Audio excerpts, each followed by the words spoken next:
Hi, this is Dchurched.com. My name's Jules. Thanks for joining us. Today we're talking about Easter Saturday, the day of deconstruction, that space where we are caught in the in-between. Thanks for listening. Easter Saturday is for all those who have had their faith stripped away and killed, just like the early followers of Jesus. So we're thinking about this particular day and its context that's around it of Good Friday and eventually Easter Sunday.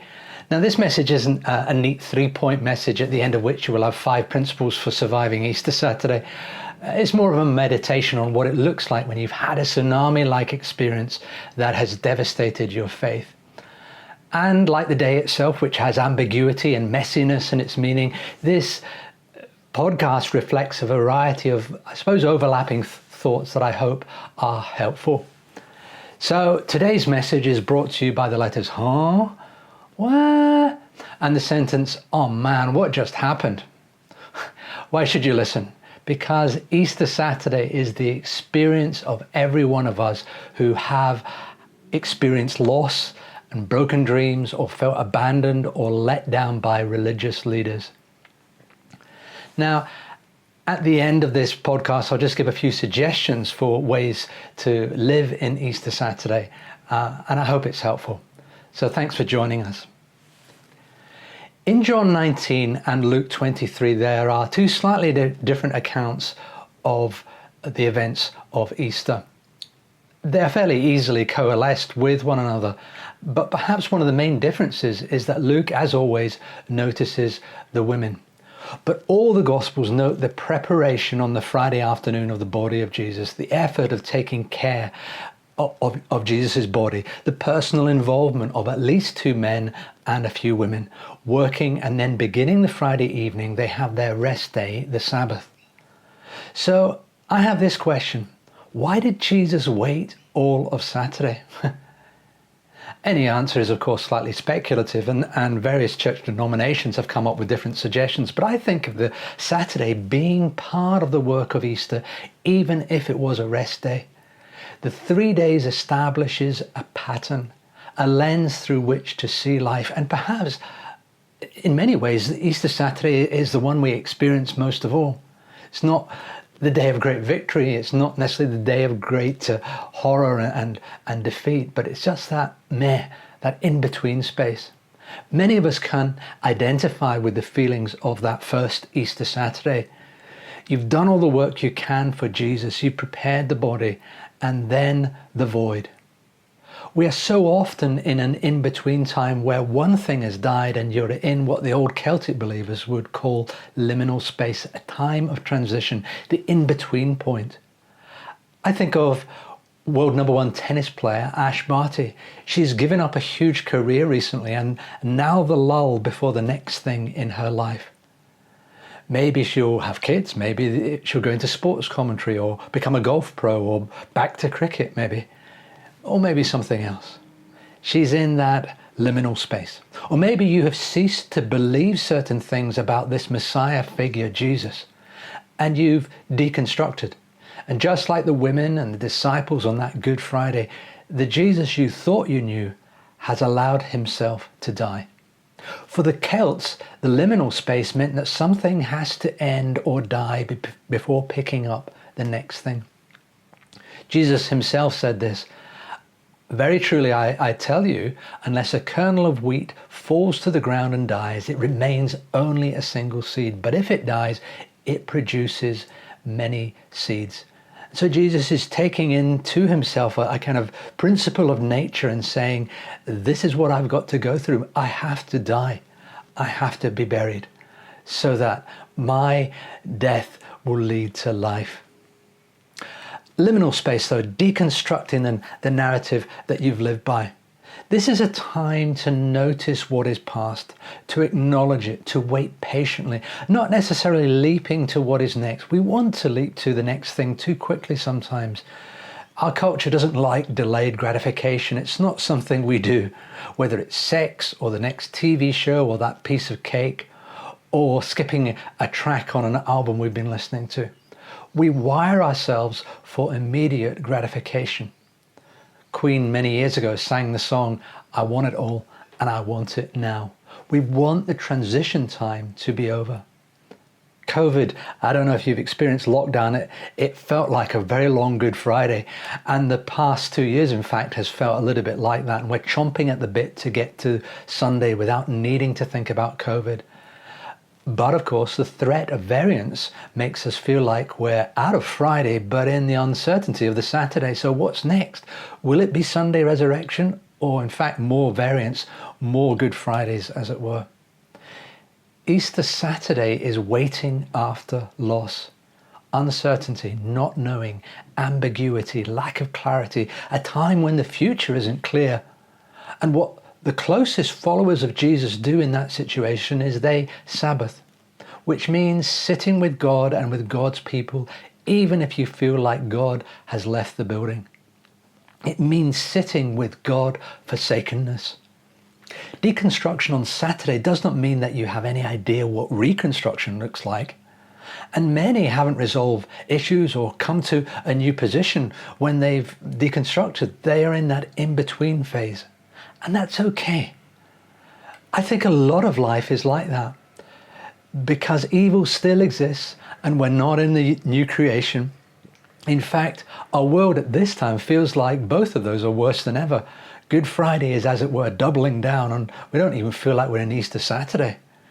There are evil wars happening at this time in Yemen and the Ukraine and other places, and climate change is worse than ever.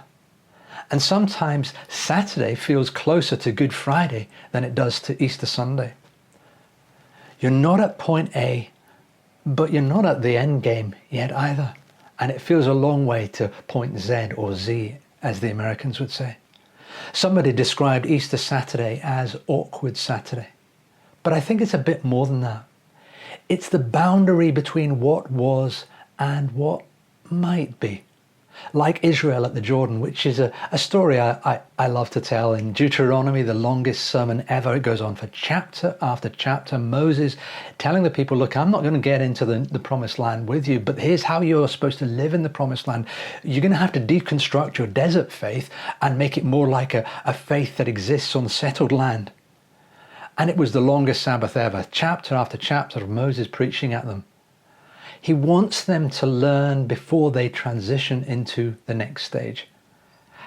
How to live when you've reconstructed your faith for a new context. That's the question of Easter Saturday. But it takes a while even to get to that question, because all you're feeling is the pain of deconstruction. But here's the hope in the shadows. Stuff happens on Sabbath day. There is a quiet brooding, perhaps. Creative stirrings. Maybe the tomb is about to become a womb. So this time is not empty time. It's time maybe with God. At the very least, it's time accepting what is. It's regrouping, not in a rush to the next thing. For the disciples, they didn't have a clue what the next thing was anyway, which is why later on in the stories and the narratives of this period of time is they decide to go fishing. And they go back to the familiar, as it were. Easter Saturday is a day for those who are depressed, for those who are broken. I think of Job, who learned that silence was actually a good policy when you cannot fathom what is going on. His friends didn't quite get that message. Or I think of people like Elijah and Jonah, who had powerful victories with God, and a nanosecond later were timid, frightened, depressed, angry at God. Or Paul in 2 Corinthians describing his sufferings like a crushing weight on his chest. That's the word thlipsis in Greek. Or Wilberforce, who fought slavery for years and had huge bouts of discouragement and depression when he had to regroup. All these folks and many more should remind us that sometimes holiness has to pass through stages of hopelessness, if I can cite a theologian at that point. Easter Saturday feelings of, I've got nothing. In Luke 24, the two men on the road to Emmaus, it's Easter Sunday, but they don't know it yet. They're depressed. And in that moment, God is close enough to touch, but feels for them far away. But if you're in Easter Saturday, you have to experience it in chronological order. You don't know if there will be a Resurrection Sunday for your dreams. You don't know if it will get rearranged or reconstructed, or if it will continue to be messy, and maybe this Easter Saturday goes on and on. If Good Friday was Hell Friday for you, then perhaps Easter Saturday is Emptiness Day. But sometimes Emptiness Day is like Genesis 1. The earth was formless and void, and the Spirit is brooding and about to bring forth life, new life. The womb, the tomb is about to become a womb. But in the moment, it just feels empty. Joseph took the body, held the dream in his arms, and put it in the tomb that was meant for him. This dream that was held in his arms, this dead dream. And he thought to himself, when I started following, I'm sure this wasn't in the fine print. And this brutally honest scenario is real for many of us, and at various times for all of us in our walk with Jesus. But here's the thing. If there is a God, shadows do not change that reality. It may feel like it. It certainly did for Jesus on the cross when he cried out, "My God, why have you forsaken me?" But feelings are not necessarily the reality. In fact, think about it. Shadows are an indicator that somewhere light is shining. You cannot have shadows unless there's light shining somewhere. And there was holiness and holy presence, even within the broken-hearted love shown by the women, by Nicodemus and Joseph at the tomb. Their love was a holy thing. The Eskimos have a saying, you don't know who your friend or who your enemy is until the ice breaks. They were just simply being a friend to Jesus, the dead Jesus, the Messiah that was gone, that was destroyed by the enemy. But they had that love that was just friendship. Following Jesus has, of course, times of sadness. Carrying a cross means it's not all glory and power like the disciples had hoped. Jesus himself promised them this: in this world you will have troubles. How's that for a promise? I was reading a book recently, and it talked about the aroma of the tomb experience. It's maybe not something you want to think about, dead bodies and smell. But think about this. Jesus, after the cross, the sweat, the punctured stomach, the blood, other bodily smells. This is not the airbrushed Easter of bunnies and chocolate. But think again. A few days earlier, Jesus had been anointed with a few liters of very expensive perfume. He had been drowned in cologne like a teenager on his first date. That smell doesn't come out particularly in a culture where you bathe less often and less frequently than we do in the West. And in addition, Jesus' dead body was anointed then with myrrh. So here is an irony going on here. He smelt both ugly and beautiful at the same time, like the cross itself. Paul later also draws us to the idea of smell, into talking about carrying the aroma of Christ. In both those senses, he says this in Corinthians, to some it's the smell of death, and to others the fragrance of holiness. And his metaphor was about Roman victory parades, but it was interesting that both senses of smell are there in the tomb, the ugly and the beautiful, death and life. Joseph had to carry the body, had to carry his hopes and expectations to the tomb, had to deconstruct what he expected from the Messiah, the Jesus of power and glory.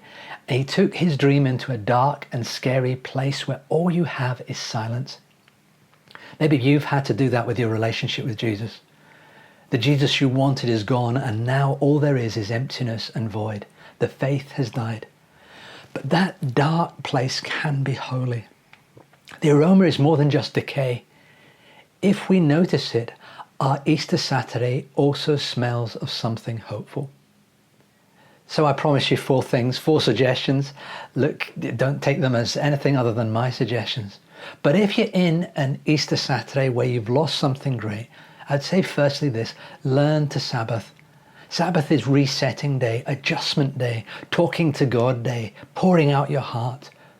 Maybe worshipping through gritted teeth, or worship even within your anger and your grief. Shake your fist like the psalmist. Acknowledge the feelings. Don't deny them. So firstly, learn to Sabbath. Secondly, be assured of truth even in the midst of pain. The feelings are not the last word. Now, of course, the last thing you need might be truth speakers like Job's comforters, but do try to distinguish between feelings and the truth you have followed in happier times. Know this, even if you don't feel it. The Lord who led us into this valley is the same one we knew on the mountaintop. The valley is not necessarily, therefore, a permanent feature. So be assured of truth, learn to Sabbath. Thirdly, don't feel pressured to move on. People around you may get impatient with your brokenness, with your deconstruction. We believe in resurrection, maybe, but for some of us, our Saturdays last a long time. And it may smell like death, but actually in the economy of God, the darkest place of all becomes the Holy of Holies. The worst thing that could happen, God being killed, became the greatest thing that could happen. That's the pattern. Where sin or darkness and sadness abounds, grace will one day much more abound. And we get that microcosm of that story within the Easter narrative. Just for those 3 days, it becomes this narrative into which we can place the whole of life. It's only a glimmer maybe at this moment, so don't feel pressured to move on. It's only a slight aroma of something positive, but hang on to that. And fourthly, try not to cut yourself off from being loved. People of God can be clumsy and real jerks at times. I've known that, and I'm sure you have too. And they may not understand or get it right sometimes, but most of the time they've got love in their heart. They want to help. Family members may be clumsy as, but they also maybe want to love. People may want to fix you, as the song goes. But maybe this problem isn't fixable just yet, or ever. But this Sabbath time is for being with people and finding support, maybe God's people. So try and connect even when you don't feel like it. I hope these few thoughts have been helpful. I'm going to reflect a little bit more in my next podcast on this Easter Saturday, so I hope you can join me then. But I'd like to say to you who are listening, an Easter Saturday benediction I've put together. It's only brief, so I'll repeat it twice. May your Easter Saturdays be long enough to birth new things in your life, not long enough to break you, and filled with God's quiet presence to take you into the future with Him. May your Easter Saturdays be long enough to birth new things in your life, not long enough to break you, and filled with God's quiet presence to take you into the future with Him. This is Dchurched.com. Thanks for listening.